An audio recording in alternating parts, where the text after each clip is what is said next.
এবছর 25 সালের নভেম্বর ইনটেকে আমি চার্লস ডারউইন ইউনিভার্সিটিতে মাস্টার্সের জন্য ভিসা পেয়েছি। আলহামদুলিল্লাহ।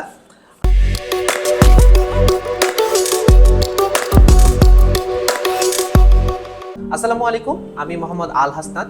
আমি এআইবি থেকে 2024 সালে ট্রিপলি থেকে পাশ করেছি ব্যাচেলার্স, এবং আমার আইএলটিএস স্কোর ছিল 7। এবছর 25 সালের নভেম্বর ইনটেকে আমি চার্লস ডারউইন ইউনিভার্সিটিতে মাস্টার্সের জন্য ভিসা পেয়েছি। আলহামদুলিল্লাহ। আমার এই ভিসা পাওয়ার সম্পূর্ণ পথযাত্রায় আমার পাশে ছিল ক্রিস্টাল গ্লোবাল স্টাডিজ। আমি 30% স্কলারশিপে মাস্টার্স করার সুযোগ পেয়েছি, এবং এই পুরো প্রসেসে আমার সাথে ছিল ক্রিস্টাল গ্লোবাল স্টাডিজ, যারা আমার অ্যাপ্লিকেশন থেকে শুরু করে ভিসা কনফার্মেশন পর্যন্ত প্রতিটি পদক্ষেপে আমাকে নিবিড়ভাবে সাহায্য করেছেন। আমার পক্ষ থেকে ক্রিস্টাল গ্লোবাল স্টাডিজের জন্য থাকছে অনেক অনেক অভিনন্দন এবং শুভকামনা।